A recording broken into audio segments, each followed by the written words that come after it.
Friends, कैसे हैं आप सब। आशा करता हूँ अच्छी होंगी। जैसा कि आप सबको पता है कि जीडीएस की जो वैकेंसीज रिलीज हो रही हैं साइकिल 3 की, उसी सीरीज में एक दो दिन पहले वेस्ट बंगाल की जो वैकेंसी है वो रिलीज हुई हैं। 2300 से ज़्यादा वैकेंसीज हैं। काफ़ी अच्छी जॉब है आप लोगों के लिए।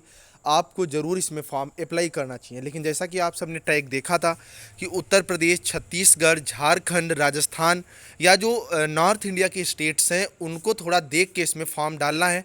तो किस चीज़ को उनको गौर करना है वो चीज़ मैं आगे आपको बताने वाला हूँ। पहले हम लोग इसके मेन पॉइंट देख लेते हैं। तो वेस्ट बंगाल में जो वैकेंसीज रिलीज हुई 2300 प्लस हैं। तो इसमें 3 तरह की आपकी जॉब प्रोफाइल है, जिसमें आपका बीपीएम मतलब ब्रांच पोस्ट मास्टर, दूसरा एबीपीएम मतलब जो असिस्टेंट ब्रांच पोस्ट मास्टर है, ये भी जो होता है ये डाक सेवक के समकक्ष होता है। और तीसरी वैकेंसी जो यहाँ पर है वो डाक सेवक की है। तीनों में आपको 10th पास यहाँ पर केवल योग्यता चाहिए। कब से फॉर्म भरे जाएंगे, कब तक भरे जाएंगे, ये वीडियो के लास्ट में मैं आपको बताने वाला हूँ।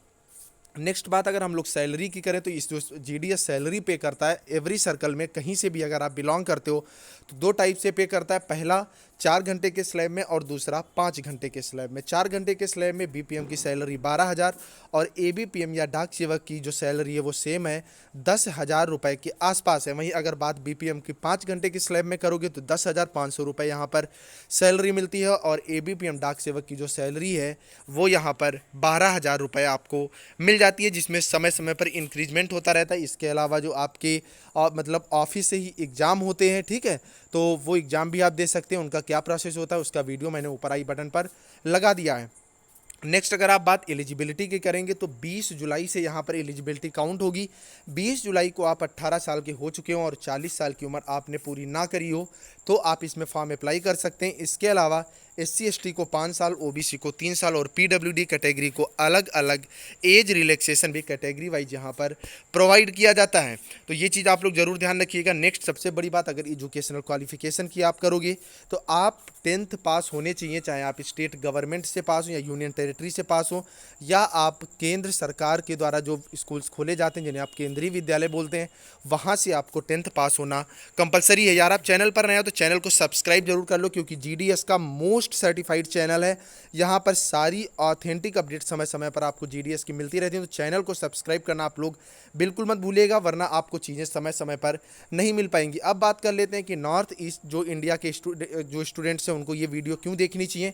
तो यहाँ पर अगर आप वेस्ट बंगाल की बात करोगे तो यहाँ वेस्ट बंगाल में जो दार्जिलिंग डिवीज़न है वहाँ पर बंगाली, जो GTA एरिया है वहाँ पर नेपाली या बंगाली, वहीं गोरखा टेरिटरी जो है वहाँ पर नेपाली, अंडमान और निकोबार में हिंदी और इंग्लिश, सिक्किम में नेपाली और इंग्लिश। मतलब आपको केवल अंडमान और निकोबार आइसलैंड जो है यही डिवीज़न चूज करना है अगर आप नॉर्थ इंडिया से हो, क्योंकि आप में मैक्सिमम यहाँ लोगों को हिंदी का नॉलेज होता है, कुछ लोगों को इंग्लिश का भी नॉलेज होता है। तो आप सिक्किम से भी फॉर्म जो है वो अप्लाई कर सकते हो। आई थिंक मेरी बातें आपको क्लियर हो रही होंगी। नेक्स्ट बात आती है बेसिक कंप्यूटर ट्रेनिंग की। तो आपके पास कम से कम 60 दिन का कंप्यूटर सर्टिफिकेट होना कंपलसरी है, वो चाहे आपका CCC हो या आपने बेसिक कंप्यूटर कोर्स कहीं से किया हो, कम से कम 60 दिन का। लेकिन उसमें एक चीज़ और हो जाती है, अगर आपने state government, university, central government या किसी प्राइवेट इंस्टीट्यूट से कभी भी आपने कंप्यूटर कोर्स कर रखा है या कंप्यूटर आपका एज अ सब्जेक्ट रहा है तो आपको कंप्यूटर सर्टिफिकेट देने की ज़रूरत नहीं है। इसके अलावा अगर 10th या 12th की मार्कशीट में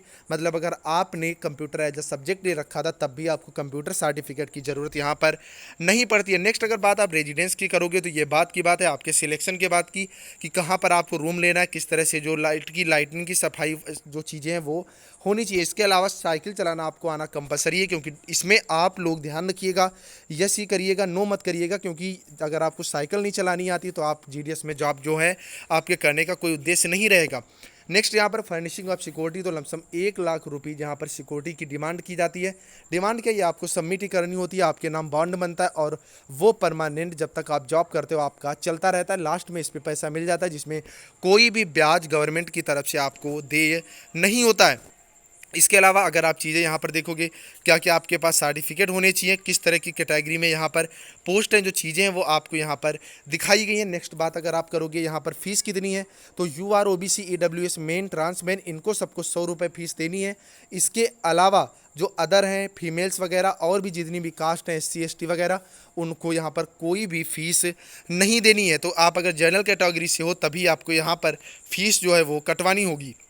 नेक्स्ट बात, अगर आप सिलेक्शन क्राइटेरिया की करोगे तो यहाँ पर कोई भी भैया आपका एग्जाम नहीं होने वाला है, ऑटोमेटिक जनरेटेड मेरिट लिस्ट बनेगी और मेरिट लिस्ट के आधार पर ही आपका सिलेक्शन जो है वो हो जाएगा। तो आपके अगर मार्क्स अच्छे हैं तो आपको फॉर्म जरूर अप्लाई करना चाहिए, और यार अच्छे नहीं भी हैं, आप अगर जनरल कैटेगरी से हो तो केवल 100 रुपये, अदरवाइज अगर आप कैटेगरी से हो तो यहाँ पर कोई फीस नहीं पड़नी है। आप आराम से मोबाइल से इसका जो फॉर्म है वो अप्लाई कर सकते हो। यहाँ पर जो हायर एजुकेशन है, मतलब आपने अगर बीएससी बीए कुछ भी कर रखा है, इवन पीएचडी भी कर रखी है, तब भी यहाँ पर आपको कोई रिलैक्सेशन नहीं मिलने वाला है। केवल 10th के बेस पर आपको यहाँ पर जॉब जो है वो प्रोवाइड करी जाएगी। और चीज़ें जो हैं आपको अगर ज़रा सारा का सारा सेम फंसता है, ऐसे में जो कैटेगरी वाइज यहाँ पर वरीयता जो है वो दी जाएगी। लेकिन अगर आपको ग्रेड और पॉइंट में मार्क्स हैं तो आप 9.5 के मल्टीपल में जो है वो मार्क्स वहाँ पर फिल करेंगे। मान लीजिए जैसे आपके 10 CGPA हैं तो 10 इंटू 9.5, अगर 9 है तो 9 इंटू 9.5 से मल्टीप्लाई करा करके आपके जितने मार्क्स होंगे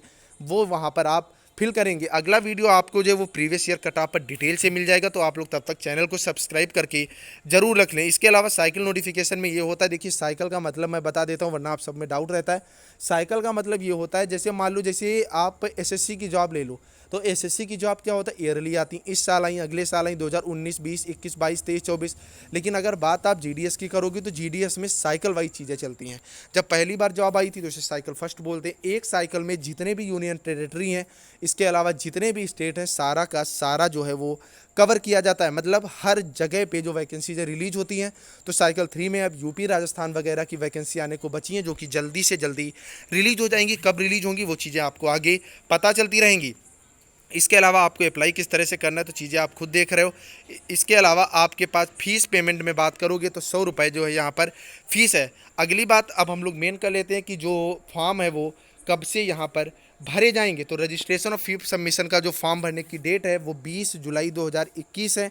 इसके अलावा जो लास्ट डेट है वो 19/8/2021 है। इसी तरह जो आपके फॉर्म स्टार्ट की डेट है वो 20/7 है और एंड की जो डेट है वो 19/8 है। आई थिंक आपको सारी की सारी चीज़ें क्लियर हो रही होंगी। इसके अलावा जो वैकेंसीज हैं वो आप देख सकते हो, साइड वाइज वैकेंसी सारी की सारी आपको यहाँ पर प्रोवाइड की गई हैं। तो इसकी पीडीएफ अगर आपको चाहिए तो नीचे कमेंट में आप लोग बता दीजिएगा, मैं पीडीएफ आपको प्रोवाइड करवा दूंगा। और चैनल पर नए तो चैनल को सब्सक्राइब, वीडियो को लाइक करके जाइएगा। Bye bye guys.